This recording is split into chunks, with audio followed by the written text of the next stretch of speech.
এই 10,300 দেশের প্রায় 500 জনের বিরুদ্ধে মামলা করা হলো।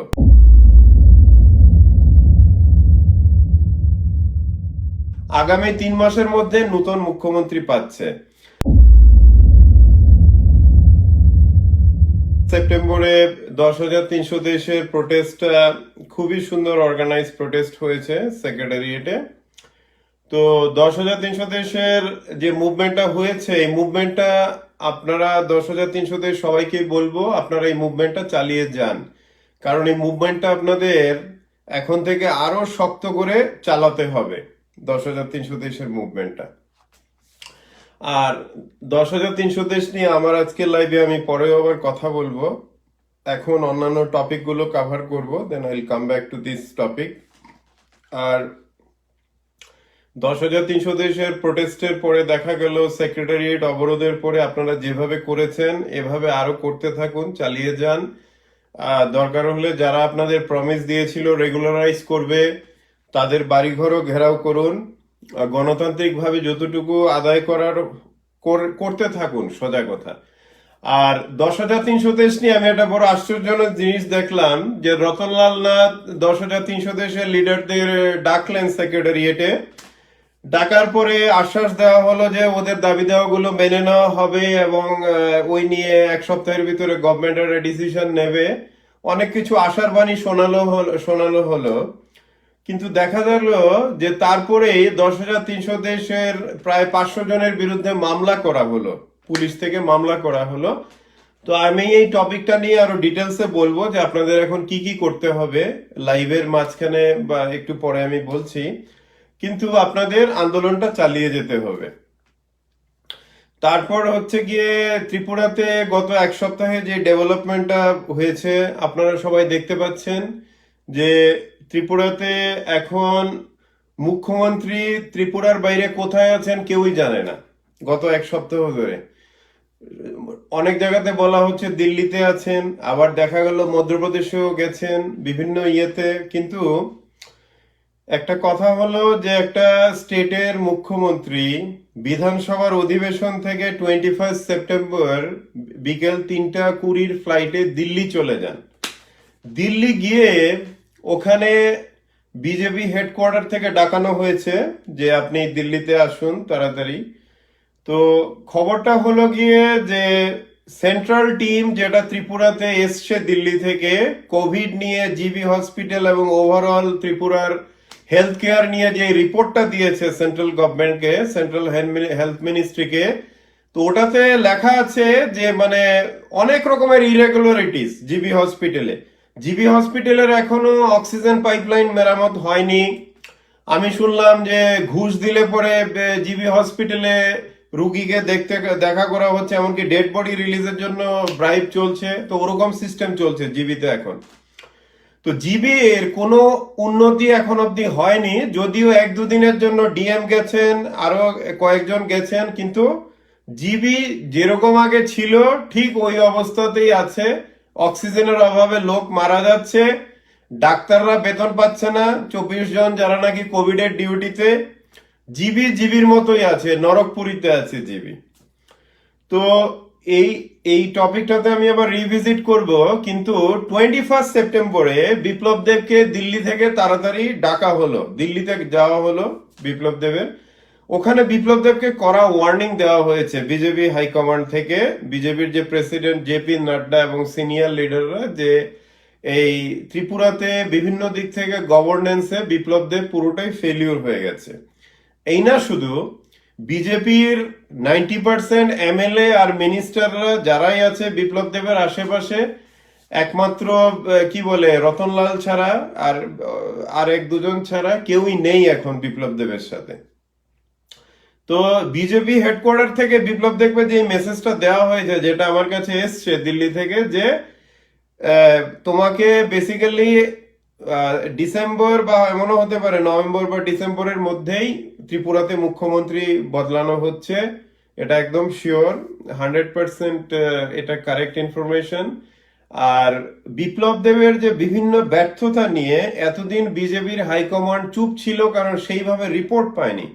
কিন্তু যখনই সেন্ট্রাল টিম, যেটা নাকি আবার বিজেপি গভর্নমেন্ট দিল্লি থেকে পাঠিয়েছে, ইউনিয়ন হেলথ মিনিস্ট্রি থেকে, ওরা যখন রিপোর্টটা দিয়েছে যে মানে জিবিতে বিভিন্ন রকমের চলছে, মানে অচলাবস্থা চলছে, ইরেগুলারিটিস চলছে, সেন্ট্রাল রিপোর্ট, এই সেন্ট্রাল রিপোর্টটা গেছে দিল্লিতে।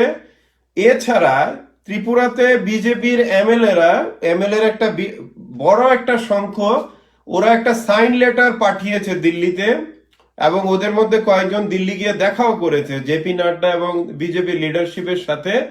এই জন্য ডাকা হয়েছে বিপ্লব দেবকে 21 সেপ্টেম্বর দিল্লিতে, ডেকে ওয়ার্নিং দেওয়া হয়েছে সমস্ত ব্যবস্থাগুলি ইমিডিয়েটলি লুক আফটার করতে, এবং বলেও দেওয়া হয়েছে যে চেঞ্জের জন্য রেডি থাকতে। সোজা কথা, ত্রিপুরা আগামী 3 মাসের মধ্যে নতুন মুখ্যমন্ত্রী পাচ্ছে। আপনারা যারা ত্রিপুরার পলিটিক্যাল ডেভেলপমেন্ট খুব বেশি হয়তো জানেন না বা বিজেপির ভেতরের খোঁজ রাখেন না, আপনাদের জন্য 2-3টি ইনফরমেশন দিয়ে দেই। বিজেপি 2018 সালের মার্চ মাসে ইলেকশন জেতার পরে বিজেপি হাইকমান্ড, তার মানে হচ্ছে তখন ত্রিপুরার হেড ছিল সুনীল দেওধর এবং বিজেপির তখন প্রেসিডেন্ট ছিল অমিত শাহ, ওদের ফার্স্ট চয়েস ছিল ত্রিপুরার মুখ্যমন্ত্রীর পদের জন্য জিষ্ণু দেববর্মন। এটা বিজেপির হাইকমান্ডের ফার্স্ট চয়েস ছিল। কিন্তু তখন জিষ্ণু দেববর্মনের নাম প্রপোজ হওয়ার পরে জিষ্ণু দেববর্মনকে ওভাররুল করতে এখন বিজেপির যে বিজেপির জেনারেল সেক্রেটারি ছিলেন রাম মাধবকে একটা বিশাল পরিমাণ একটা টাকা, একটা অংশ দেওয়া হয়, এবং এই টাকার বিনিময়ে রাম মাধব সাপোর্টটা পুরোটাই বিপ্লব দেবের দিকে দিয়ে দেন, এবং বিপ্লব দেব যে মুখ্যমন্ত্রী হয়েছেন 2018 সালের মার্চ মাসে, এটা পুরো কৃতিত্বটাই হচ্ছে রাম মাধবের। কারণ রাম মাধব হচ্ছেন বিজেপির জেনারেল সেক্রেটারি সাউথ ইন্ডিয়া থেকে, অন্ধ্রপ্রদেশ থেকে, এবং তখন পুরো বিজেপির ইন্টারনাল পলিটিক্সটা নর্থ ইস্টের পুরোটাই রাম মাধবের হাতে ছিল। যদিও সুনীল দেওধর থেকে বিজেপির টপ লিডাররা 2018 মার্চে জিষ্ণু দেববর্মনকে চেয়েছিলেন মুখ্যমন্ত্রী হিসেবে, কিন্তু রাম মাধবের কারণে বিপ্লব দেবকে সিলেক্ট করা হয়েছিল তখন মুখ্যমন্ত্রী পদের জন্য।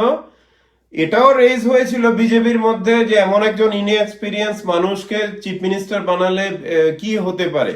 তখন রাম মাধব বলেছিলেন যে একটা চান্স দেওয়া হোক, দেখা হোক কিভাবে ও পারফর্ম করতে পারে কিনা। তো আপনারা সবাই জানেন যে বিপ্লব দেবের গডফাদার রাম মাধব আর নেই, বিজেপি থেকে বলা যেতে পারে পদ থেকে বহিষ্কার করা হয়েছে, জেনারেল সেক্রেটারি নেই। গতকালই বিজেপির বড় রদবদল হয়েছে দিল্লিতে। এখন যে বিপ্লব দেবের গডফাদার রাম মাধব এখন আর বিজেপিতে আর জেনারেল সেক্রেটারি নেই, ওই পদ থেকে সরিয়ে দিয়েছে অমিত শাহ আর মোদী। তো এই জন্য বিজেপির যারা নাকি বিজেপিকে গড়ে তুলেছেন ত্রিপুরায়, যেমন সুনীল দেওধর থেকে বিজেপির আরো অনেক যারা আছে দিল্লি থেকে, এদের চয়েস কোনো সময় বিপ্লব দেব ছিল না। আর বিপ্লব দেব গত 2.5 বছরে বিজেপির যেমন নামকে মানে কাটিয়েছে, মহাভারতের যুগে ইন্টারনেট থেকে শুরু করে, ডায়না হেডেন থেকে শুরু করে, অক্সিজেন কি বলে হাস অক্সিজেন থেকে শুরু করে যত কিছু আছে বিপ্লব দেবের প্রত্যেক সপ্তাহে মেমেগুলো। আর লেটেস্ট হচ্ছে যারদের পাঞ্জাবিদের অনেক কম বুদ্ধি, বাঙালিদের অনেক বেশি বুদ্ধি। সো এই সব আবোল তাবোল বকার জন্য বিজেপি হাইকমান্ড ডিসিশন নিয়েছে যে এই অপদার্থকে ত্রিপুরাতে মুখ্যমন্ত্রীর পদে আর রাখা যাবে না। আর এটার পেছনে সব থেকে বড় কারণ হলো ত্রিপুরার বিজেপির এমএলএ এর একটা মানে বিশেষ একটা সংখ্যা, আমি বলবো 90% এমএলএস, এর সাথে মিনিস্টারও আছেন, তারা অলরেডি সাইন চিঠি করে ডেপুটেশন দেওয়া হয়েছে দিল্লিতে বিজেপি হাইকমান্ডের কাছে যে বিপ্লব দেবকে যাতে সরানো হয়, না হলে পার্টিরও অস্তিত্ব থাকবে না ত্রিপুরায়, ওদেরও পলিটিক্যাল ক্যারিয়ারের অস্তিত্ব থাকবে না। তো এই দুটো মেইন কারণ হচ্ছে বিপ্লব দেবকে এখন ক্ষমতা থেকে কেন সরানো হবে ত্রিপুরাতে। এবং আপনারা হয়তো জানেন যে বিপ্লব দেব 21 তারিখ সেপ্টেম্বরের দিল্লিতে গেছে, দিল্লিতে গিয়ে সেরে তারপর মোদিজি, নরেন্দ্র মোদী এবং অমিত শাহ দুজনের সাথেই দেখা করার জন্য অ্যাপয়েন্টমেন্ট চেয়েছিল, পায়নি অ্যাপয়েন্টমেন্ট। ওদের প্রাইভেট সেক্রেটারির সাথে কথা বলেছে, ওরা অ্যাপয়েন্টমেন্ট দেয়নি মোদী এবং অমিত শাহ। এবং এইটাকে ঢাকতে কি করেছে, বিপ্লব দেব নিজের ওএসডি সঞ্জয় মিশ্রকে বলেছে। সঞ্জয় মিশ্র হচ্ছে একজন লোক বিহার থেকে, আপনারা জানেন কিনা জানি না। দিল্লিতে হিন্দি একটা ছোট একটা পত্রিকার সাংবাদিক ছিল এবং বিপ্লব দেবের দিল্লির বন্ধু। এই সঞ্জয় মিশ্র বিপ্লব দেবের কথাতে সেই মার্চ মাসের, মানে আজকে থেকে 6 মাস পুরনো একটা, 5-6 মাস একটা পুরনো একটা ছবি যে অমিত শাহর সাথে দাঁড়িয়ে আছে, ওটা দিয়েছে ফেসবুকে, যে অমিত শাহর সাথে খুব সুন্দর মিটিং হয়েছে, অনেক সুন্দর কথা হয়েছে। ওইটা ধরা পড়েছে, আমাদের এখান থেকেই ধরা পড়েছে। তারপর ওরা নিচে দিয়ে লিখে দিয়েছে, ধরা পড়ার পরে যে ফাইল ফটো বলে লিখে দিয়েছে সঞ্জয় মিশ্র এবং বিপ্লব দেবের লোকজন। তো মিথ্যাটা তো ধরা পড়ে গেল না। তারপরে সেম হয়েছে প্রধানমন্ত্রীর সাথে। আপনারা বিপ্লব দেবের ফেসবুক পেজে গেলে দেখতে পাবেন যে প্রধানমন্ত্রী, আদরণীয় প্রধানমন্ত্রী অনেক অ্যাডভাইস দিয়েছেন, কিন্তু ছবিটা লাগানো হয়েছে 6 মাসের পুরনো ছবি একটা লাগানো হয়েছে। তো আমি বলতে চাই যে বিপ্লব দেব ভারতবর্ষের একমাত্র মুখ্যমন্ত্রী যিনি দিল্লিতে গিয়ে প্রধানমন্ত্রী এবং স্বরাষ্ট্রমন্ত্রীর সাথে দেখা করলে ওনাকে 6 মাসের পুরনো ছবি দিতে হয়। কারণ যেহেতু মিটিংটা হয়নি, তাই এই জন্য মিটিং এর কোনো ফ্রেশ কোনো ছবিও নেই। সেই কারণে বিপ্লব দেবের সাঙ্গপাঙ্গরা, বিশেষ করে এই যে ওএসডি আছে সঞ্জয় মিশ্র, এই একটা পুরনো একটা ছবি দিয়ে ত্রিপুরার লোকদের মানে প্রতারিত না, শুধু একটা ভুল ভাবে মানে একটা দেওয়া হচ্ছে যে আমি প্রধানমন্ত্রী এবং স্বরাষ্ট্রমন্ত্রীর সাথে দেখা করেছি, ত্রিপুরার ব্যাপারগুলো নিয়ে কথা বলেছি, এবং এই হচ্ছে গিয়ে ছবি। কিন্তু ছবিটা ছিল 6 মাসের পুরনো ছবি। তো বন্ধুরা, আপনারা বুঝতে চেষ্টা করুন, একটা মুখ্যমন্ত্রী একটা স্টেটের যদি দিল্লি গিয়ে প্রধানমন্ত্রী বা স্বরাষ্ট্রমন্ত্রীর সাথে যদি দেখা করে, যেখানে নাকি মানে মুখ্যমন্ত্রীর নিজের এবং প্রধানমন্ত্রী ওদের সবারই ফটোগ্রাফার এবং মিডিয়ার টিম থাকে, গভর্নমেন্টেরই থাকে ফটোগ্রাফার, এরা তো ছবি তুলবে। তো তো ত্রিপুরাবাসী, অন্তত 37 লক্ষ ত্রিপুরাবাসী একটা ফ্রেশ ছবিরা দেখার তো ইচ্ছেটা রাখতে পারে বিপ্লব দেব থেকে, তাই না? বিপ্লব দেব গত 2.5 বছরে কতবার দিল্লি গেছে আপনারা জানেন। প্রত্যেক সপ্তাহেই হয়তো গেছে বা কয়েক সপ্তাহ পর পর গেছে। যখনই গেছে তখনই একটা ছবি ছিল যে অমিত শাহর সাথে দেখা করছে, একটা ছবি, প্রধানমন্ত্রী মোদিজির সাথে দেখা করছে, একটা ছবি। কিন্তু এই ভিজিটটা বিপ্লব দেবের খুবই স্পেশাল ভিজিট, যেটাতে বিপ্লব দেবকে বাধ্য হয়ে 6 মাসের পুরনো ছবি দিতে হলো। অমিত শাহর সাথে দেখা করেছে, 6 মাসের পুরনো ছবি। আবার প্রধানমন্ত্রী মোদির সাথে দেখা করেছে, 6 মাসের পুরনো ছবি। তো আমার প্রশ্ন হলো বিপ্লব দেবকে, দেখুন ত্রিপুরা এবং দিল্লি ওই আগেকার যুগে নেই যে খবর কেউ পায় না, চারিদিকে খবর আসে। আপনি যে প্রাইম মিনিস্টার সেক্রেটারিয়েট বা পিএমও তে আপনি যান পিএম এর সাথে দেখা করতে, ওখানে এমনও তো হতে পারে যে অনেক আইএএস অফিসার আছে, আমাদের অনেকের চেনাশোনা, খবর পাওয়া তো কোনো প্রবলেম না দিল্লি থেকে। কিন্তু এই যে মিথ্যাচারী, এই যে একটা মানে মিথ্যা একটা মানে প্রতারণা, এই প্রতারণা মানে একটা চরিত্রের অঙ্গ হয়ে গেলে তখন এই প্রতারণা করাটাই একটা স্বভাবে দাঁড়িয়ে যায়। এবং যেটাই এখন হচ্ছে দিল্লিতে, আপনি গিয়েছেন বিজেপির হাইকমান্ডের বকা খেয়েছেন, হয়তো আর কয়েক মাস পরে মুখ্যমন্ত্রী থাকবেন না আপনি, কিন্তু আপনার কি দরকার ছিল অমিত শাহর সাথে 6 মাসের পুরনো ছবি পোস্ট করার, বলে লেখার যে আজকে দেখা হয়েছে?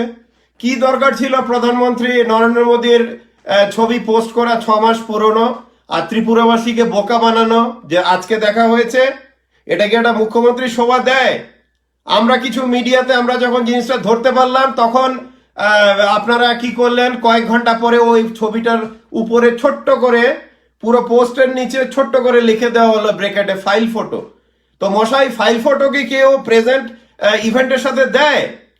আমি দেখা করলাম কোথায়, আপনি আজকে গোলবাজারে গেলেন বাজার করতে বা কোনো একটা অভিযান করলেন মাস্ক করার, আপনি কি পুরনো ছবি দেবেন? আজকে আপনি জিবি হসপিটালে গেছেন রুগী দেখতে বা কোথাও একটা ভিজিটে গেছেন, আপনি কি 1 বছর পুরনো ছবি দেবেন যে আমি জিবিতে আজকে গিয়েছিলাম, এই হচ্ছে ছবি? এটা কোন ধরনের প্রতারণা? তো আপনারা ত্রিপুরাবাসীরা একটা জিনিস বুঝতে চেষ্টা করুন, যে বাটপারি, প্রতারণা, এগুলো যখন একটা চরিত্রের অঙ্গ হয়ে যায়, তখন এটা মানুষ মুখ্যমন্ত্রীর পদে বসলেও এই অভ্যাসগুলো ছাড়তে পারে না। এবং ঠিক ওই কাজটাই করে যেটাতে নাকি তার মানে এই চরিত্রটা যাতে মানে মানুষের কাছে যাতে ধরা পড়ে যায়। তো এটাই হয়েছে কিন্তু এখন আপনারা যদি দেখেন দিল্লিতে গেছে, হাইকমান্ডের ডাটানি মানে ধমকি খেয়েছে, ভালো কথা, কিন্তু 6 মাসের পুরনো পিকচার সারা ভারতবর্ষে আপনি কোনো মুখ্যমন্ত্রীদের বা কোনো লিডারদের দেখবেন না যে প্রধানমন্ত্রী বা স্বরাষ্ট্রমন্ত্রীর সাথে দিল্লিতে দেখা করেছে কিন্তু দিয়েছে একটা 6 মাসের পুরনো পিকচার, যে আজকে আমার দেখা হলো আর এই যে ছবিটা হচ্ছে 6 মাস পুরনো। তো এইসব বাটপারি দান্দালি তো ত্রিপুরার লোক তো কি বুঝতে পারবে না নাকি? না মিডিয়ার লোকেরা বুঝতে পারবে না? সবাই অন্ধ নাকি ত্রিপুরা? তো এই যে বাটপারি গুলো করে কিছু এখন ঢাকা যাচ্ছে না। এখন বিজেপি ত্রিপুরার মধ্যে যে পরিস্থিতি আপনাকে বলে দেই, আপনার বিপ্লব দেবের উদ্দেশ্যে বলছি, আপনারা যারাই দেখছেন বিজেপি থেকে আপনারা খুব ভালো করে জানেন যে বিজেপির বিভিন্ন লিডার মিনিস্টার ত্রিপুরা থেকে দিল্লি আমাদের সাথে বিভিন্নভাবে কমিউনিকেশন রাখেন। এই জন্য যেই কথাটা আমি বলছি এই কথাটাতে এখন না হলেও কিছুদিন পরে বুঝতে পারবেন সত্যতা আছে কি নেই। কথাটা হলো ত্রিপুরা বিজেপির 90% এমএলএ, এর সাথে মিনিস্টারও আছে, তারা সবাই বিপ্লব দেবের এখন বিরুদ্ধে চলে গেছে অফিসিয়ালি। এবং বিজেপির একটা বড় অংশ এমএলএদের ওরা অলরেডি সাইন করা চিঠি জেপি নাড্ডাকে দিল্লিতে দিয়েছে মুখ্যমন্ত্রী পাল্টানোর জন্য। আর দিল্লিতেও অমিত শাহ, মোদি এরা সবাই ফেড আপ এখন বিপ্লব দেবের উপরে। আর সব থেকে বড় কথা হলো বিপ্লব দেবের যে গডফাদার ছিল, যে নাকি ওকে মুখ্যমন্ত্রী বানিয়েছে, যে নাকি গত 2-2.5 বছর পুরো পেছন থেকে দিল্লিতে পুরো মানে কি বলবো লবিং করে বিপ্লব দেবকে ক্ষমতায় রাখার জন্য যে কাজটা করে গেছে, হয়তো হতে পারে কাজটা করেছে টাকার বিনিময়ে, এটা তো আমি দেখিনি জানিনি, কিন্তু কথা হলো একটা লোক যে নাকি বিজেপির জেনারেল সেক্রেটারি রাম মাধব কেন এত একটা বোকা মানুষ বা বলতে পারেন মূর্খ মানুষ, যে নাকি মহাভারতের যুগে ইন্টারনেট ছিল বলে ক্লেম করে, যে নাকি ক্লেম করে যে খালি সিভিল ইঞ্জিনিয়াররা সিভিল সার্ভিসে যাবে, যে নাকি ক্লেম করে যে নাকি হাঁস নাকি অক্সিজেন। তো এই যে মূর্খামি বোকামি এইসব কে টলারেট করবে? কোন পার্টির হাইকমান্ড টলারেট করবে এরকম একটা মূর্খ লোক যদি মুখ্যমন্ত্রীর পদে বসে? করবে না। তো এই জন্য রাম মাধবের প্রতি একটা সন্দেহ বিজেপির ভেতরেই আছে এবং সন্দেহের অনেক ভিত্তি আছে যে রাম মাধব রেগুলার টাকার বিনিময়ে বিপ্লব দেবের হয়ে লবিং করেছে দিল্লিতে যাতে সে এতদিন মুখ্যমন্ত্রী থাকতে পারে। তো ত্রিপুরার বন্ধুরা এবং যারা বিজেপিতেও দেখছেন, গুড নিউজ হলো যে এখন আর রাম মাধব নেই, জেনারেল সেক্রেটারি পদ থেকে সরানো হয়েছে এবং ত্রিপুরার নতুন প্রভারী পাবে বিজেপি থেকে বিপ্লব দেবকে চেঞ্জ করা হচ্ছে ডিসেম্বরের মধ্যেই প্ল্যান। এটা ডিসিশন হয়ে গেছে, এখন খালি সময়ের অপেক্ষা কে নতুন চিফ মিনিস্টার হবে। নতুন চিফ মিনিস্টার হওয়ার চান্স, আবারও বলছি, বিজেপি যখন জিতেছিল ত্রিপুরায় বিজেপির ফার্স্ট চয়েস ছিল হাইকমান্ডের জিষ্ণু দেববর্মন, হয়তো খুব সম্ভবতই জিষ্ণু দেববর্মনকে আবার হয়তো করা হতে পারে, কিন্তু এখনো ফরমেশনটা এখনো ফাইনালাইজ হয়নি, দিল্লিতে কথাবার্তা চলছে। আপনারা আগামী 3-4 সপ্তাহের মধ্যে ডেভেলপমেন্ট দেখতে পাবেন যে ত্রিপুরার বিজেপির একটা বড় অংশ দিল্লিতে যাচ্ছে এবং নতুন যে বিজেপির যে প্রভারী সিলেক্ট হয়েছে ও ত্রিপুরায় আসছে এবং বিপ্লব দেবকে পাল্টানোর সমস্ত প্রসেসগুলো আপনারা মানে 2 মাসের মধ্যে একদম দেখতে পাবেন, এগুলো সব মিডিয়াতে আসবে একটার পর একটা। তো একদিকে এটা ত্রিপুরার জন্য ভালো, কারণ ত্রিপুরায় দেখুন আমি তো কোনো পলিটিক্যাল পার্টির সাথে যুক্ত নই, আমি ঠিক আপনাদের মতোই দেখতে চাই যে ত্রিপুরার মানুষেরা যাতে এত দুঃখে না ভোগে, ত্রিপুরায় যাতে গত 6-7 মাসে 200 লোক যাতে অক্সিজেনের অভাবে যাতে না মারা যায় জিবি হসপিটালে। আমি চাই, দেখুন আমি কোনো পলিটিক্যাল পার্টির সাথে যুক্ত নাই, না আমি পার্ট অফ গদি মিডিয়ার মতো আমরা পয়সা পাই এরকম কিছু না, আমরা ইন্ডিপেন্ডেন্ট থিঙ্কার। আপনারা যারা আছেন যে কোনো ইজম বা কোনো দলের সাথে যুক্ত নন, স্বাধীনভাবে চিন্তা ভাবনা করেন ত্রিপুরার ভালোর জন্য, আমিও এদের মধ্যে একজন।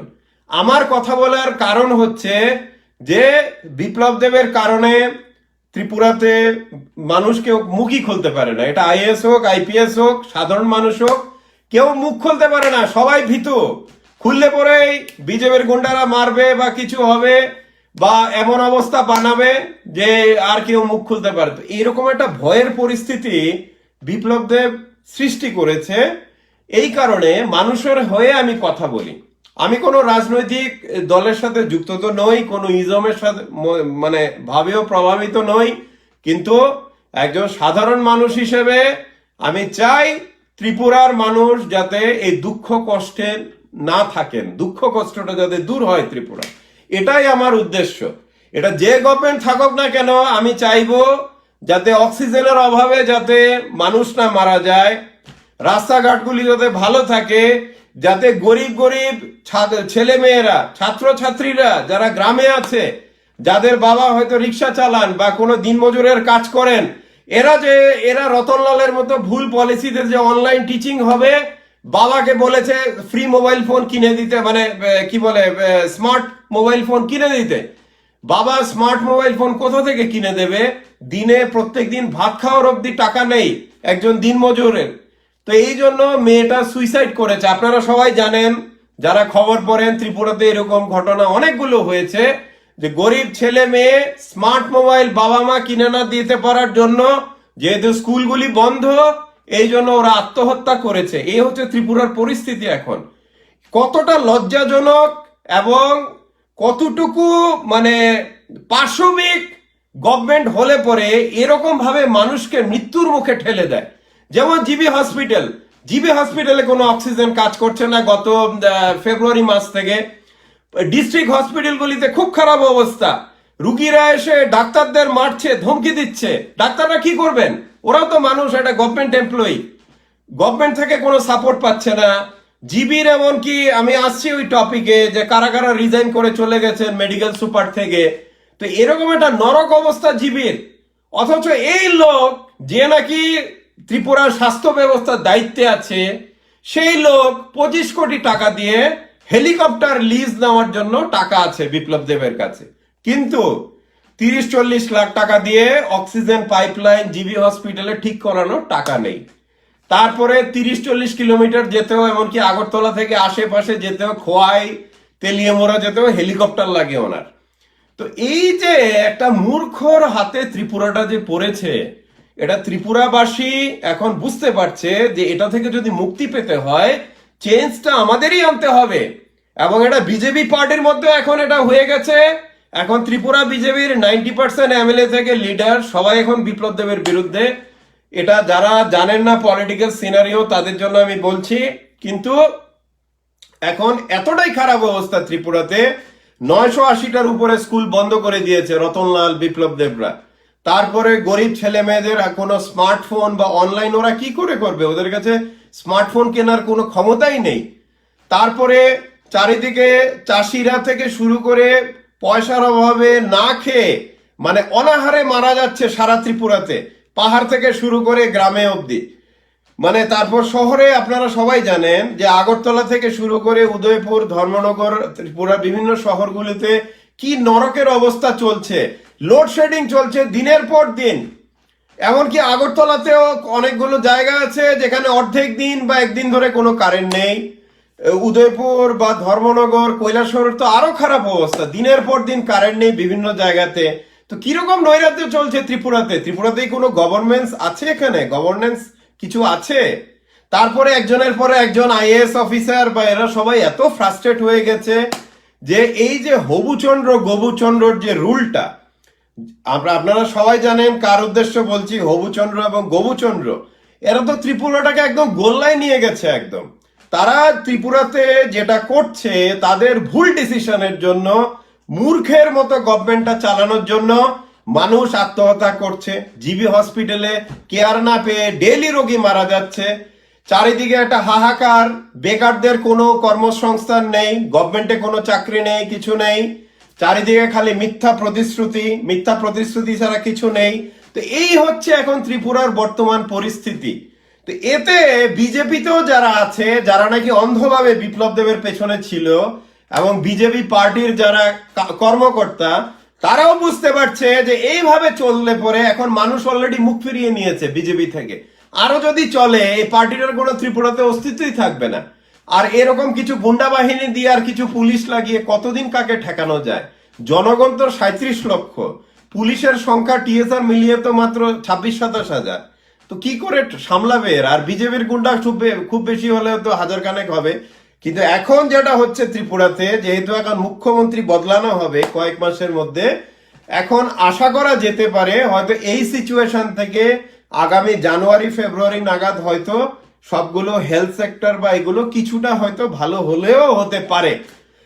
আমার বক্তব্য হলো, আমি কোনো পার্টি বা কারোর গভর্নমেন্টের এগেনস্ট, আমার বক্তব্যটা খুব পরিষ্কার যে ত্রিপুরাবাসীর ট্যাক্সের টাকাতে, কোটি কোটি টাকাতে যারা নাকি এখন সরকারে বসে গাড়ি চড়ছে, সেই ইনোভার দামি গাড়ি হোক, 100টা মানে এসকর্ট নিয়ে চলছে, তো এইরকম যারা নাকি জনগণের ট্যাক্সের টাকাতে সিকিউরিটি নিয়ে সমস্ত মানে বিলাস, কি বলবো, সমস্ত লাক্সারি যারা ভোগ করছে, বিপ্লব দেব থেকে রতনলাল থেকে, ওদের ত্রিপুরার জনগণের প্রতি কি দায়বদ্ধতা? এই প্রশ্নটা আমি জিজ্ঞেস করছি যে ওদের দায়বদ্ধতাটা কি?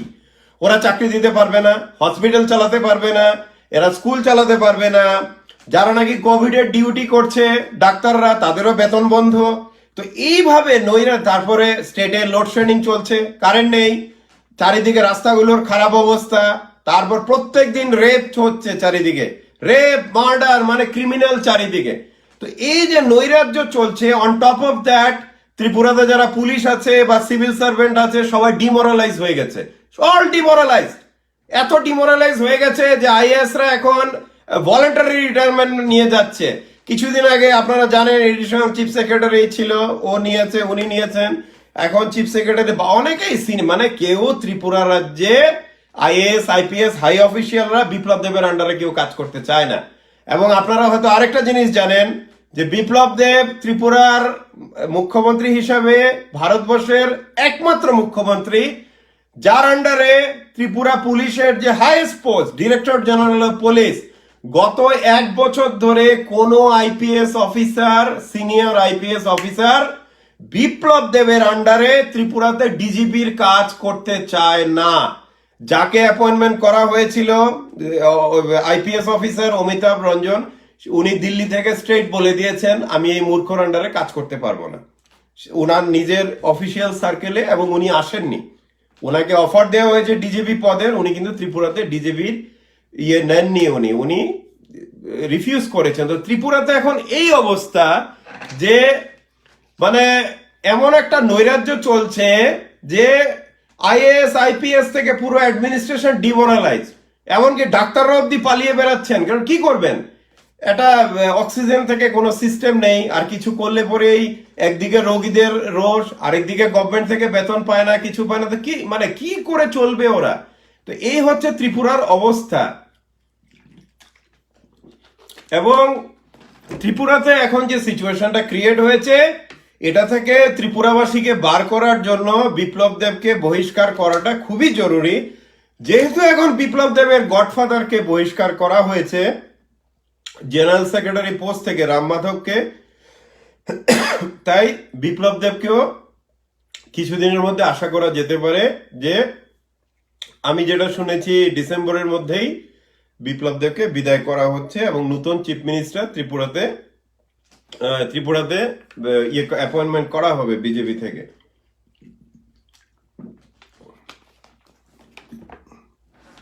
তো বন্ধুরা, যেই কথাটাতে আমি আসছি যে ত্রিপুরাবাসী গত 2.5 বছরে যে নরকের মধ্যে দিয়ে গেছে, হয়তো এই নরকটা হয়তো একটু কমবে যখন বিপ্লব দেবকে সরানো হবে। কিন্তু এখন যেই নরক চলছে ত্রিপুরাতে, স্কুল কলেজ থেকে শুরু করে মানে চারিদিকে একটা নৈরাজ্য চলছে, কোনো এমপ্লয়মেন্ট নেই, কিছু নেই, চারিদিকে হাহাকার হাহাকার, এছাড়া কিছু নেই ত্রিপুরাতে। তো এখন ত্রিপুরাবাসীর কাছে আমি কথাগুলো বললাম যাতে আপনারা বাস্তবটা জানেন, বোঝেন। কারণ এইভাবে একটা স্টেট চলতে পারে না যে একটা মূর্খ লোক মুখ্যমন্ত্রী হয়ে বসেছে, এবং এই মূর্খের কারণে চারিদিকে আমাদের এত প্রবলেম হচ্ছে ত্রিপুরাতে।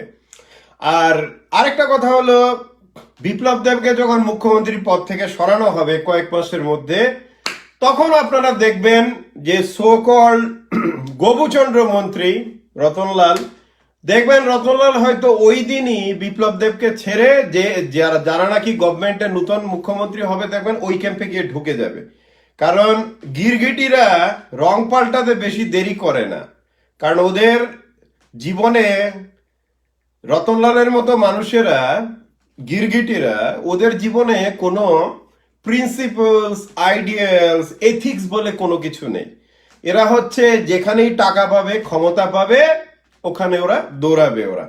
এবার আমি কয়েকটা টপিকে কথা বলবো যেগুলো আপনারা ইমেল পাঠিয়েছেন আমাকে, আমি ওই টপিকগুলো কথা বলছি। কিন্তু প্রথমে আমি বলবো যে 10,323-এর আপনারা যারা আছেন, আপনাদের আন্দোলনটাকে একদমই দুর্বল করতে দেবেন না। ওরা বিভিন্ন রকমের গোষ্ঠী কোন্দল বিভিন্ন কিছু করবে ওরা, কিন্তু আপনারা 10,323-এর আন্দোলনটা আপনারা চালিয়ে যান।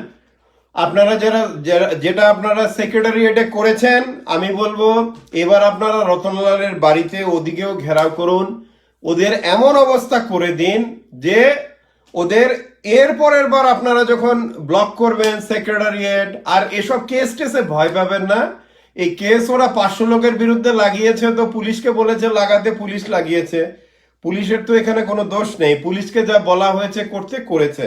আর ত্রিপুরা পুলিশের উদ্দেশ্য আমি বলবো, আপনারা যেভাবে করছেন এখন কাজ এইভাবেই করুন, কিন্তু কিন্তু গণতান্ত্রিকভাবে, যখন এটা পলিটিক্যাল পার্টি হোক, এটা 10,323 আনএমপ্লয়েড ইউথ হোক, যেই হোক, যখন কেউ গণতান্ত্রিকভাবে প্রোটেস্ট করবে তখন ওদের উপরে লাঠিচার্জ করবেন না, এদেরকে বাধা দেবেন না। এবং আপনারা জানেন, যারা ত্রিপুরা পুলিশে আমার কথা শুনছেন, যে বিপ্লব দেব যতদিন মুখ্যমন্ত্রী থাকবে আপনারা কোনো ডিএ পাবেন না, কোনো পুজোর বোনাস পাবেন না, কোনো চাকরিতে কোনো রেইস পাবেন না, হয়তো আপনাদের ছাঁটাই করা হতে পারে, হয়তো আপনাদেরও ভবিষ্যৎ ভালো না। তো আমার কথা হলো, ত্রিপুরা পুলিশের যারা আমার কথা শুনছেন, আপনাদের উদ্দেশ্যে বলবো যে বিপ্লব দেব আপনাদের চরম, মানে কি বলবো, যে এরকম একজন মুখ্যমন্ত্রী যে নাকি কোনো কালে আপনাদের ডিএ দেবে না, কোনো চাকরিতে রেইজ দেবে না, কিছুই দেবে না, আপনি কিছুই পাবেন না বিপ্লব দেব থেকে, আপনারা ধরে রাখুন। তো এরকম লোকের হয়ে যখন আপনারা ডিউটি করবেন, যখন নাকি বেকার ছেলে মেয়েরা প্রোটেস্ট করছে, যখন নাকি বিরোধী দলেরা প্রোটেস্ট করছে বিভিন্ন দাবি দেওয়া নিয়ে, আপনারা লোক দেখানোর মতো জাস্ট একটু বাধা দেওয়ার চেষ্টাটা দেখাবেন, যাতে বিপ্লব দেব আপনাদের উপর রাগ না হয়, কিন্তু সবাইকে মিছিল মিটিং সমস্ত প্রোটেস্টগুলো করতে দেবেন। কারণ গণতন্ত্রে মানুষের আওয়াজটা তখনই ওঠে যখন নাকি মানুষ অত্যাচার, বঞ্চনার যখন নাকি মুখোমুখি হয়।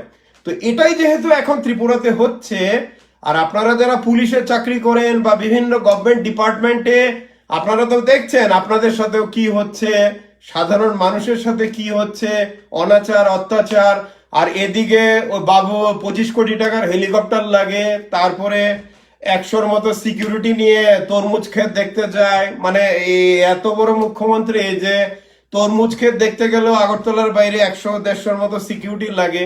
আবার বিপ্লব দেবের লোকজন একটা গরিব তরমুজ চাষি, তরমুজও চুরি করে নিয়ে আসে। তো এই ধরনের নৈরাজ্য আপনারা দেখছেন যারা পুলিশে আছেন। আমি এই যে এখন কথা বলছি, পুলিশ ডিপার্টমেন্টে যারা কাজ করেন তাদের উদ্দেশ্যেই বলছি যে আপনারা কোনো গণতান্ত্রিক প্রোটেস্ট, এটা যে পার্টি করুক না কেন, কংগ্রেস করুক, সিপিএম করুক, যেই করুক, আপনারা কখনো বাধা দেবেন না, পাশে দাঁড়িয়ে দেখবেন, কিছু এইভাবে করবেন, কখনোই লাঠিচার্জ যেগুলো করতে যাবেন না। আর 10,323-এর উদ্দেশ্যে বলবো, আপনারা আবার মানে আরো, মানে কি বলবো, আরো অর্গানাইজড ওয়েতে, আরো স্ট্রংলি আপনারা প্রোটেস্ট গড়ে তুলুন। রতনলাল, বিপ্লব দেব, সেক্রেটারি, চারিদিকে ওদেরকে ঘিরে ফেলুন। ওরা যাতে, গতবার তো 23শে সেপ্টেম্বর তো রতনলাল আপনাদের ডেকে আপনাদের বলেছে দাবি দেওয়া নিয়ে কথা হবে। তারপর দেখুন কিরকম বাটপারেরা, আপনাদের সাথে বললো দাবি দেওয়া নিয়ে কথা হবে, তারপরে আপনাদের 500 জনের বিরুদ্ধে ওরা কেস লাগালো বিভিন্ন ধারাতে। এটার মানে কি? মানে হলো বিপ্লব দেব, রতনলাল যদি 10,323 শিক্ষক শিক্ষিকাদের বিরুদ্ধে যদি কেস লাগাতে পারে প্রতিশ্রুতি দেওয়ার পরে 500 জনের বিরুদ্ধে, এটার মানে হলো আপনাদের ওরা ঘন্টাও দেবে না, কিচ্ছু দেবে না। চাকরি রেগুলারাইজ তো দূরের কথা, অন্য কোনো পোস্টে এদের কিচ্ছু দেয়, এদের ইচ্ছাই হচ্ছে মানুষকে টুপি পরিয়ে মিথ্যা কথা বলে আরো 2 বছর কোনোভাবে যদি নমনম করে যদি চালানো যায়, এই হচ্ছে এদের এখন প্ল্যানিং।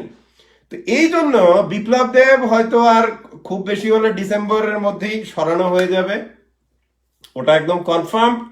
আর ত্রিপুরাতে আপনারা নতুন মুখ্যমন্ত্রী দেখতে পাবেন আগামী জানুয়ারি মাস নাগাদ। আর ত্রিপুরাতে এখন যেভাবে চলছে বিভিন্ন জিনিস কাজগুলো, বিভিন্ন ডিপার্টমেন্টগুলো, এগুলো তো এতে কেউই খুশি না।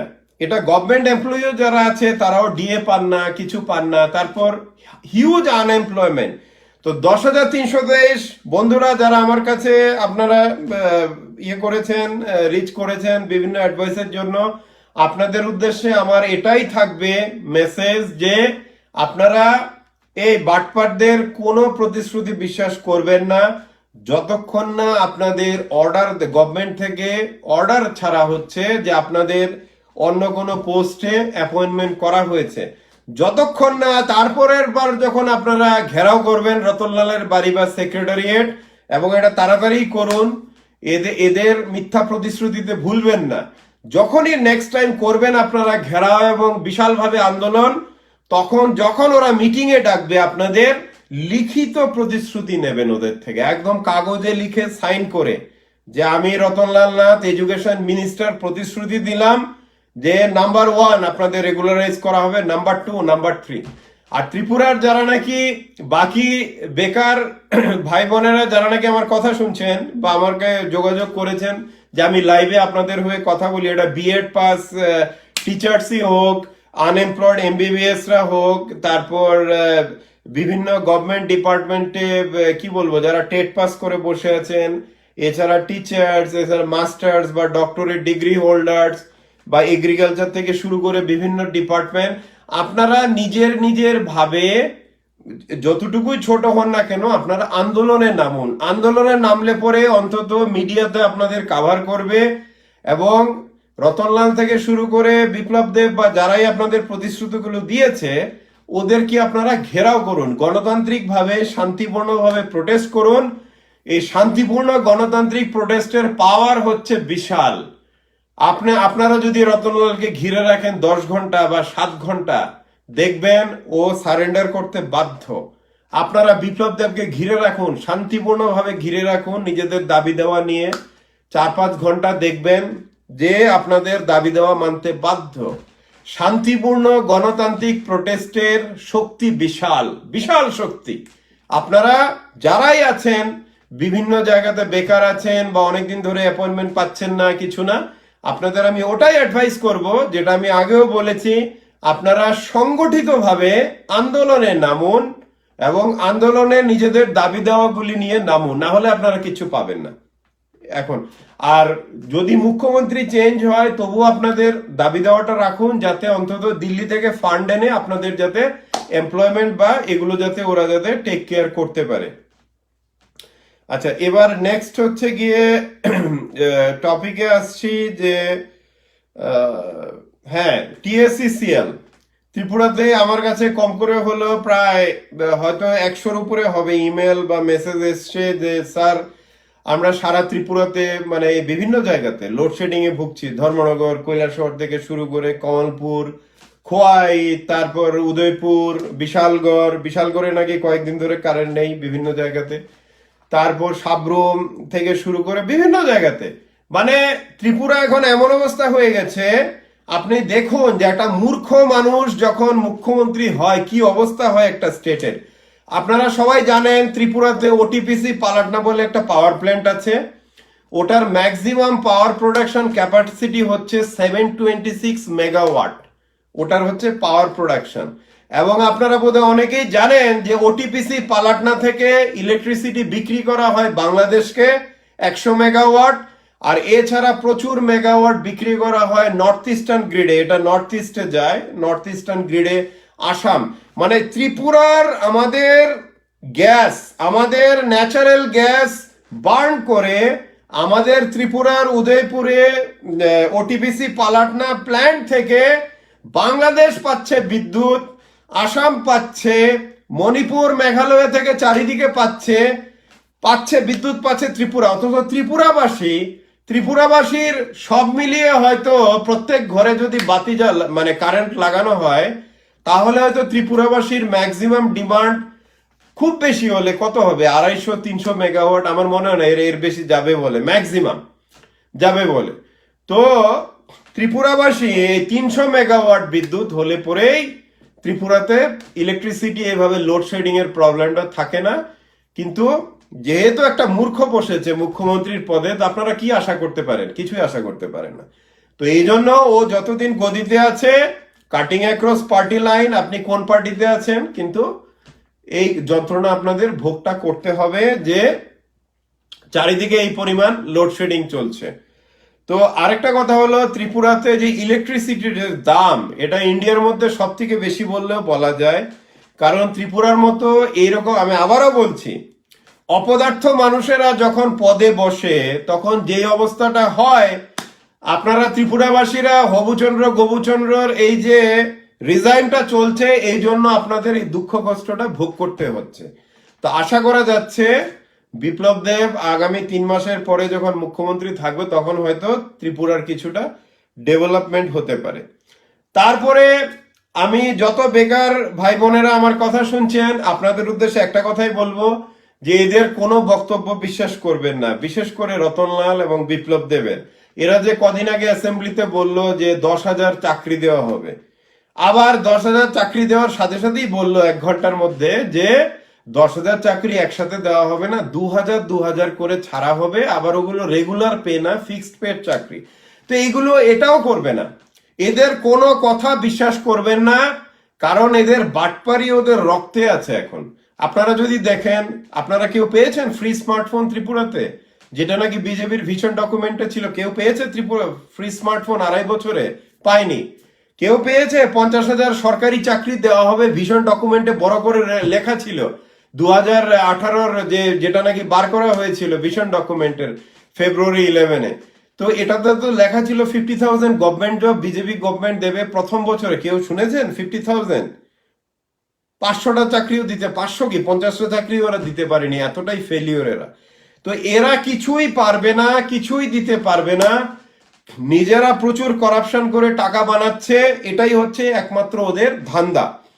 এবং এটা আপনারা ত্রিপুরাবাসীরা বুঝতে চেষ্টা করুন, এবং যারা বিশেষ করে বিজেপিতে থেকে আমার কথাটা শুনছেন, এরাও বুঝতে চেষ্টা করুন যে বিপ্লব দেব রতনলালের মতো কিছু লোক টাকা পয়সা বানাচ্ছে, পার্সোনাল ক্যাপিটাল বানাচ্ছে, কিন্তু বিজেপি পার্টিটাকেও ধ্বংস করে দিচ্ছে।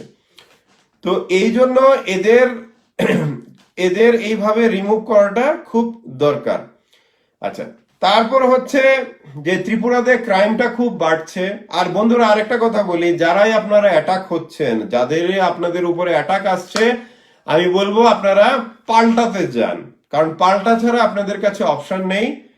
আজকে দেখলাম আজকে আজকে হয়েছিল যে সিপিএম এর একটা র্যালি চলছিল, এটা হচ্ছে পতিছড়ি শান্তির বাজার এলাকায়, এবং দেখা গেল যে বিজেপির কিছু গুন্ডা ওখানে অ্যাটাক করে। আমি ঠিক বিজেপির গুন্ডা বলবো না, এগুলো সব অ্যান্টি সোশ্যাল হয়তো হবে, যাক বিজেপি থেকে পয়সা পায়, অ্যাটাক করেছে, ওদেরকে খুব সুন্দর পাল্টা দেওয়া হয়েছে আমি শুনেছি।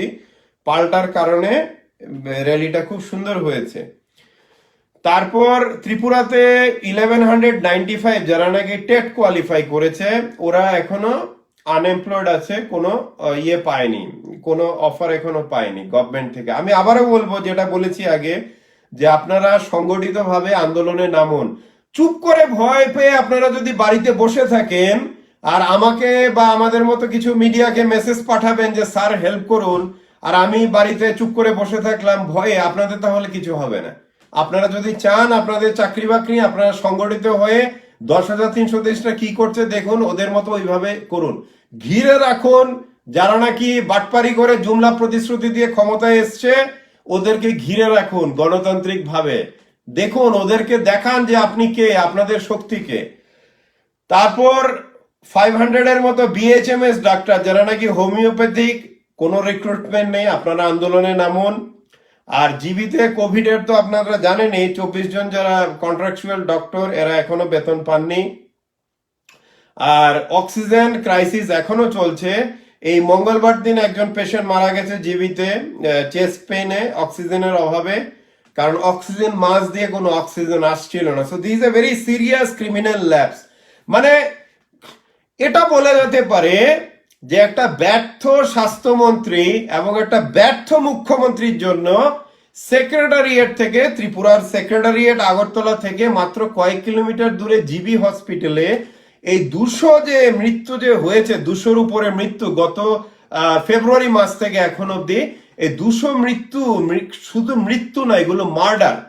এবং এই যে 200-র উপরে যে মার্ডার যে হয়েছে, কারণ একটা রুগী আসছে, রুগীকে অক্সিজেন মাস্ক দেওয়া হচ্ছে, কিন্তু অক্সিজেনের পাইপ দিয়ে মাস্কের ভিতরে কোনো অক্সিজেনই আসছে না, এই কারণে রুগীটা মারা যাচ্ছে।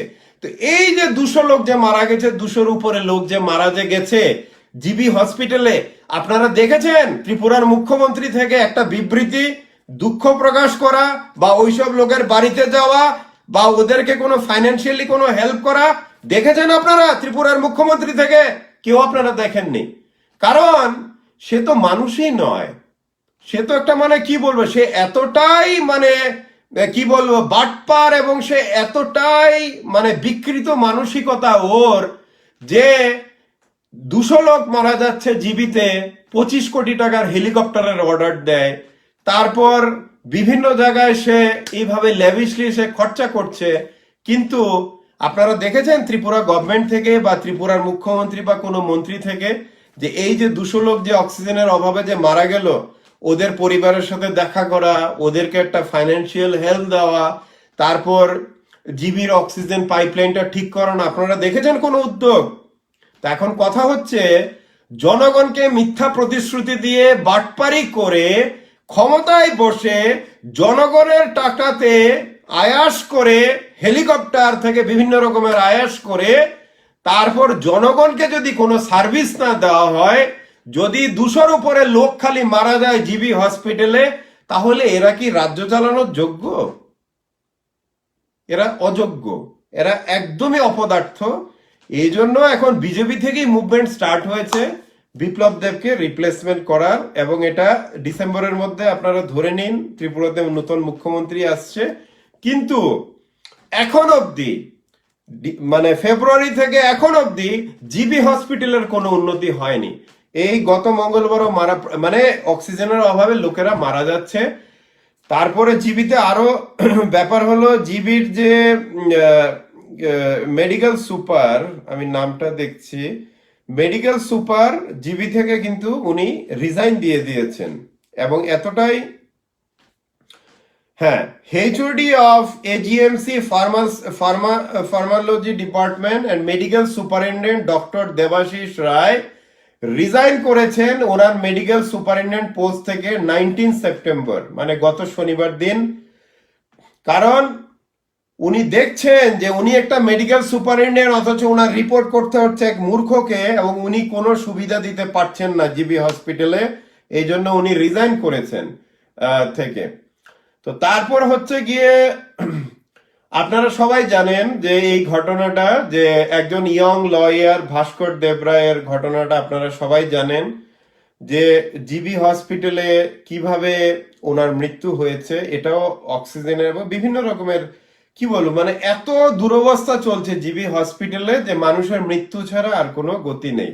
যারা বিজেপি থেকেও আমার কথাটা পছন্দ না, আপনিও মনে রাখবেন, আপনাদের বাড়িঘরের লোকজন বা আপনারা যখন অসুস্থ হবেন জিবি হসপিটালে যাবেন, অক্সিজেনের অভাবে আপনারও মৃত্যু হতে পারে, ওটা মনে রাখবেন। তারপর হচ্ছে গিয়ে যে আমি কি বলবো, এত টপিক। হ্যাঁ, তারপর এই প্যান্ডেমিক, আচ্ছা আপনারা বোধহয় আরেকটা স্ক্যাম জানেন না ত্রিপুরার, আমি একটু খুলে বলি কথাটা। আপনারা বোধহয় একটা বড়সড় স্ক্যাম জানেন না ত্রিপুরায়, যেটা রতনলালের আন্ডারে চলছে গত 2 বছর ধরে। স্ক্যামটা হলো, এটার মোডাস অপারেন্ডিটা খুব ইজি। ধরুন আপনি সিপিএম বা কংগ্রেস ফ্যামিলির লোক, বা ধরুন আপনি কংগ্রেস সিপিএম এর না, আপনি একজন লোক যিনি নাকি বিজেপির সাথে নেই বা বিজেপির মেম্বার না, এরকম। আপনাকে করবে কি, ধরুন আপনার বাড়ি হচ্ছে আগরতলায়, আপনি আগরতলা কোনো স্কুলের শিক্ষক বা শিক্ষিকা ছিলেন, আপনাকে এবার ওরা ইচ্ছে করে ট্রান্সফার করবে জম্পুই জলা বা কোথাও এমন একটা জায়গাতে ওরা ট্রান্সফার করবে যে আপনি ওখানে নিজের ছেলে মেয়ে মানে বৃদ্ধ বাবা মা বা অসুস্থ স্বামী ছেড়ে আপনি যেতে পারবেন না এত দূরে ট্রান্সফার হওয়ার পরে। তারপর আপনি কি করবেন? আপনি রতনলালের বাড়িতে যাবেন, পায়ে ধরবেন। তখন একটা চক্র আছে যারা নাকি আপনার কাছে মেসেজ দেবে যে আপনি যদি আমাকে 50,000 বা 75,000 যদি দেন, আমরা আপনার ট্রান্সফার অর্ডারটা উইথড্র করে নিচ্ছি। আপনি আবার আগরতলায় চাকরি করতে পারবেন, যিনি উদয়পুরে আছেন উদয়পুরে করবেন, আপনাকে গন্ডাছড়া বা জম্পুই বা বিভিন্ন জায়গায় যেতে হবে না। এইভাবে ওরা কম করে হলো 15,000 বা আরো বেশি বোধহয় ট্রান্সফার, আরো বেশি হবে নাম্বারটা, আমি ঠিক এক্স্যাক্টলি জানি না। কিন্তু এটা বিশাল বড় একটা অর্গানাইজ স্ক্যাম।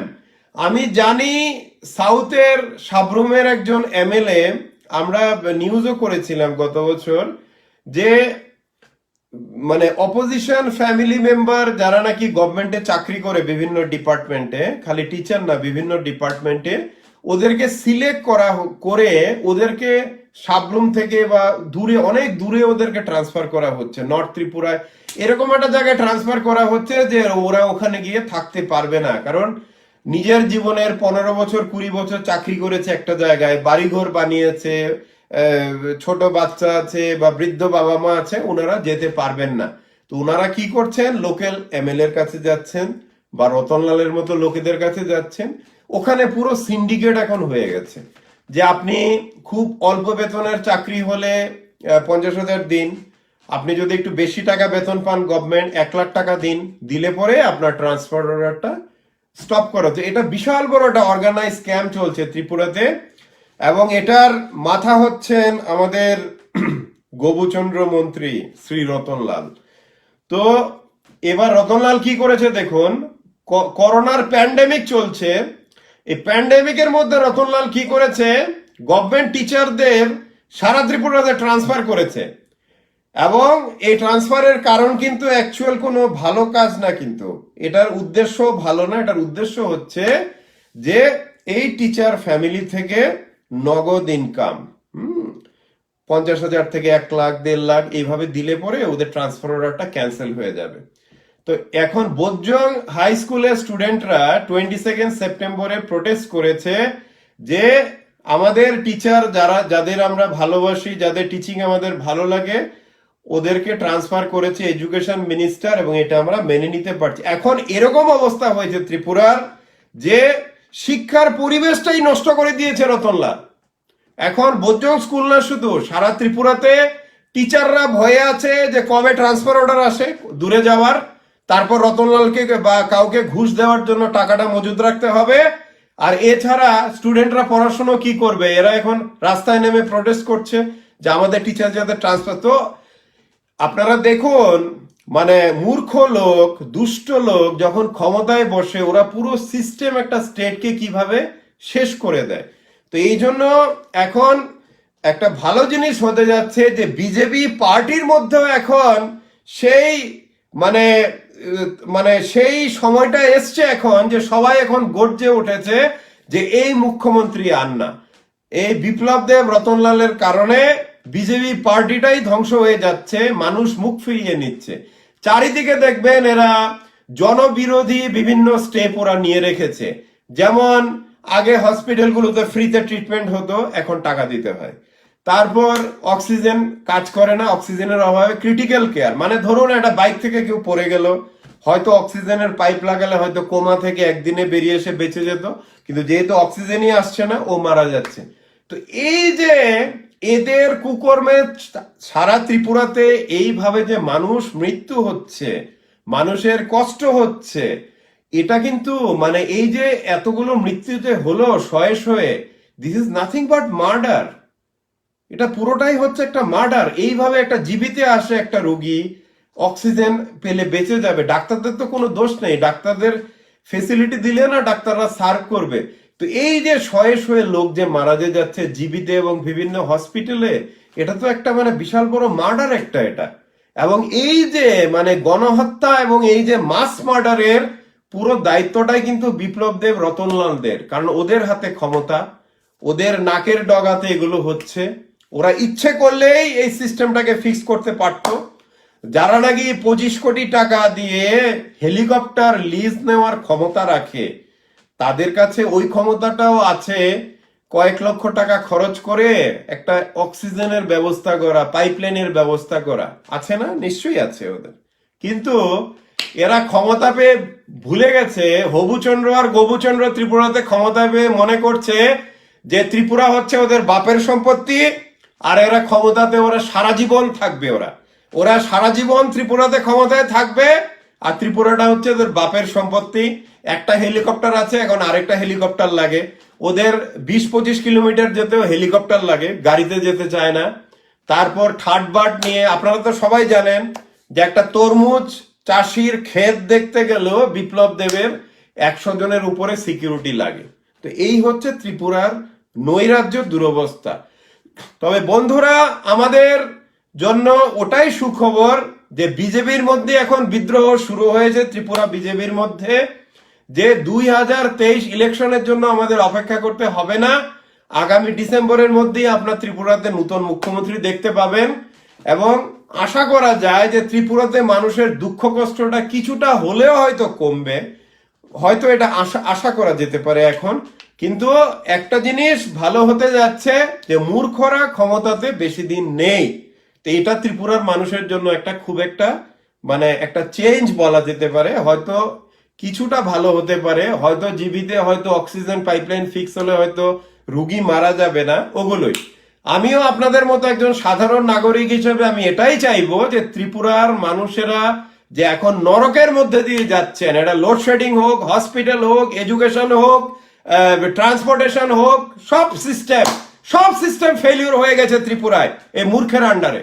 তো এই যে সমস্ত যে এই যে নৈরাজ্য চলছে ত্রিপুরায়, এই নৈরাজ্যটা যাতে বন্ধ হয়, ত্রিপুরাবাসী যাতে এত কষ্ট না ভোগ করেন, আমি এটাই চাই একজন সাধারণ মানুষ হিসেবে।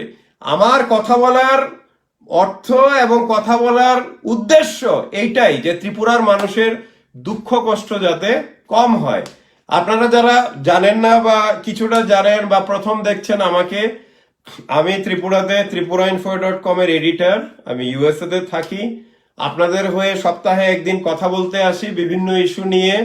আর আমি কোনো মানে পলিটিক্যাল পার্টি বা কাউকে রিপ্রেজেন্ট করি না, এটা আমার সম্পূর্ণ ইন্ডিপেন্ডেন্ট অপিনিয়ন। এবং আমার কথা বলা যারা আপনাদের অল্প একটু হলেও বুদ্ধি আছে বা যারা বোঝেন আমাকে, আপনারা সবাই জানেন আমি এই ইস্যুগুলো কেন রেজ করি। এতে আমার কোনো পার্সোনাল বেনিফিট নেই, আমার এখানে কোনো কিছুই নেই।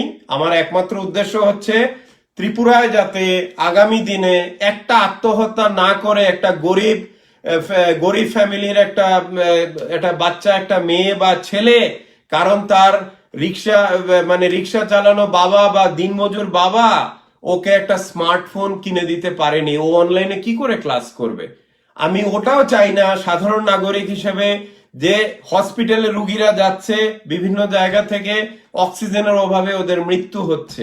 এই না শুধু এই মৃত্যুর জন্য ডেড বডি রিলিজ করতে আত্মীয় স্বজনদের ঘুষ দিতে হচ্ছে জীবিতে। তার কোভিড রোগী যারা মারা যাচ্ছে জীবিতে, এক একটা ডেড বডি ছাড়াতে 2000 থেকে 5000 টাকা অবধি বা আরো বেশি ঘুষ দিতে হচ্ছে ডেড বডিটা দেখার জন্য, রিলিজ করার জন্য। এতটাই নরকে চলে গেছে ত্রিপুরা। আপনারা যারা আমার কথা শুনছেন, যারা বিশ্বাস করছেন না, যারা আপনারা আরএসএস বা বিজেপির হার্ডকোর, আপনারা যদি সত্যি দেশভক্ত হন, মাতৃভক্ত হন, আপনারা আমার কথা বিশ্বাস না করে জীবিতে যান, বিভিন্ন জায়গাতে যান, গিয়ে সেরে এগুলো সচক্ষে দেখুন।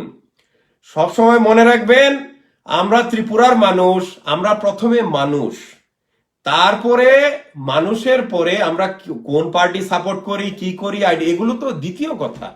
আমাদের প্রথম হচ্ছে আমরা মানুষ হিসেবে যদি মনুষ্যত্বই না থাকে, আমরা চোখের সামনে দেখছি ছোট ছোট ছেলেমেয়েরা সুইসাইড করছে, গরিব লোকেরা না খেতে পেয়ে মরে যাচ্ছে, জীবিতে হসপিটালে গেলে পরে রুগীরা মারা যাচ্ছে। ত্রিপুরার যে প্রাইভেট হসপিটালগুলো, ওগুলোতে খুব খারাপ অবস্থা, যেগুলো আছে আগরতলায় বা আশেপাশে।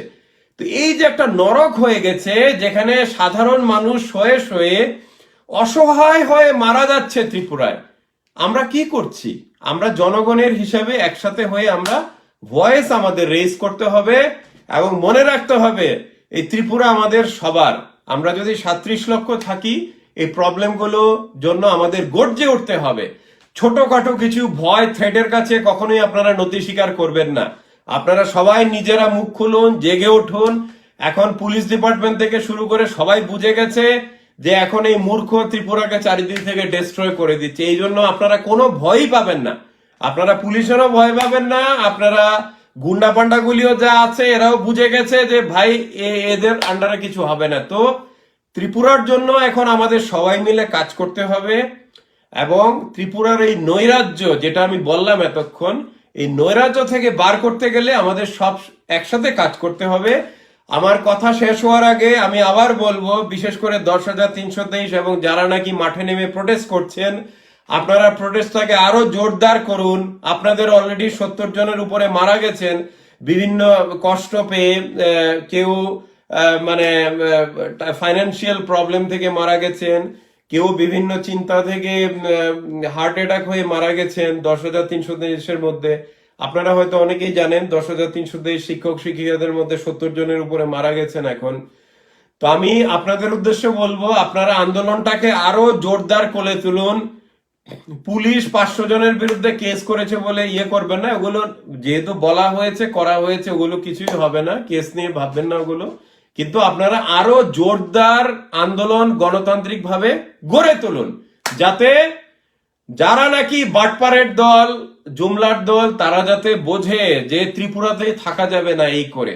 এবং ওদের জীবনটা, যেহেতু ওরা আপনাদের জীবনটাকে এরকম ভাবে বানিয়ে দিয়েছে, এতটাই মানে কষ্টের বানিয়ে দিয়েছে এবং এতটাই অত্যাচার করেছে আপনাদের উপর, আপনারাও গণতান্ত্রিক ভাবে আন্দোলন করে, শান্তিপূর্ণভাবে ঘেরাও করে, বিভিন্নভাবে চাপ সৃষ্টি করে ওদেরকেও বুঝিয়ে দিন যে আপনাদের শক্তি বেশি না ওদের শক্তি বেশি।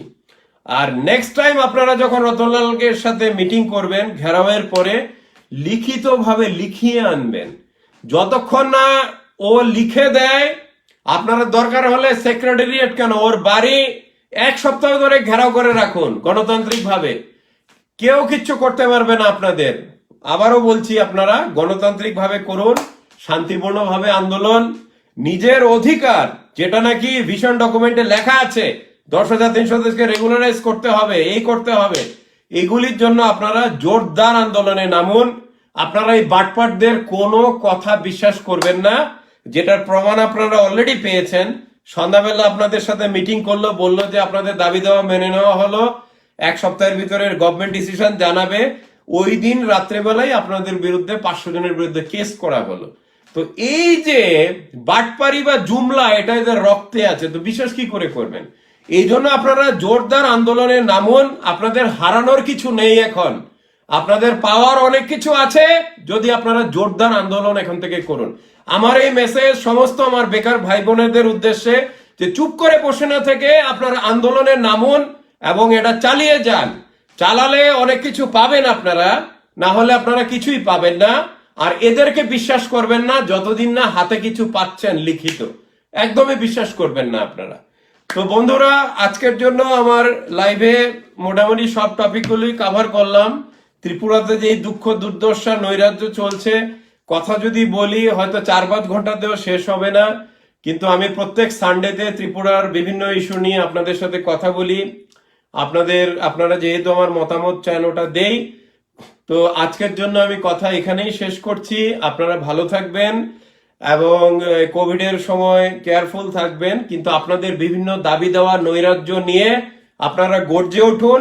কারণ এটা মনে রাখবেন, গণতন্ত্র, এখানে মানুষের ভয়েস, আমাদের ভয়েসই হচ্ছে গণতন্ত্র। আমরাই বেশিরভাগ মানুষ যখন আমরা মাঠে নেমে যাই, আমাদের যখন ভয়েস রেইজ হয়, তখন যতই স্বৈরাচারী হোক, যতই বাটপার হোক, যত 2 নাম্বারই হোক, এরা আত্মসমর্পণ করতে বাধ্য, মনে রাখবেন।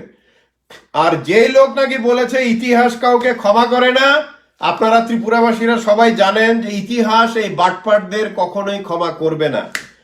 আর আবারও বলছি, এবার একটু আরেকটা কথা আমি বলছি, ত্রিপুরাবাসীরা আর হয়তো 3 মাস দেখতে পাবেন, তারপর 3 মাসের পরে নতুন মুখ্যমন্ত্রী হবে, 3 মাসের মধ্যেই। হয়তো আশা করা যেতে পারে কিছুটা হয়তো বেটার হবে, কিন্তু আমাদের আন্দোলন প্রোটেস্ট সমস্ত কিছু আমাদের জারি রাখতে হবে। সবাই আপনারা মনে রাখবেন, ত্রিপুরা ওদের বাপের সম্পত্তি না, ত্রিপুরা সবার আমাদের। আমরা যুদ্ধ চালিয়ে যাব এবং গণতান্ত্রিকভাবে আমরা এই বাটপার জুমলাদের যেভাবেই হোক আমরা ডিফিট করব। এবং আপনারা সবাই মিলে গর্জে উঠুন, সমস্ত পলিটিক্যাল পার্টি সবাই গর্জে উঠুন। আপনাদের অ্যাটাক হলে পাল্টা দিন, ওদের দেখিয়ে দিন যে আপনাদের পাওয়ার কত, চালিয়ে যান। এবং ত্রিপুরাতে গণতন্ত্র আমাদের সবাই মিলে প্রতিষ্ঠিত করতে হবে। আমি খালি আপনাদের বলতে পারি, কিন্তু কাজটা আমাদের সবাই মিলে করতে হবে। তো আপনারা সবাই ভালো থাকুন। আজকের জন্য লাইভ আমি এখানেই শেষ করছি। আর কোভিডে নিয়ে আপনারা সবাই সেফ থাকবেন। আবার কথা হবে আগামী রোববার দিন। সবাই ভালো থাকবেন। আবার টেক কেয়ার। জয় হিন্দ।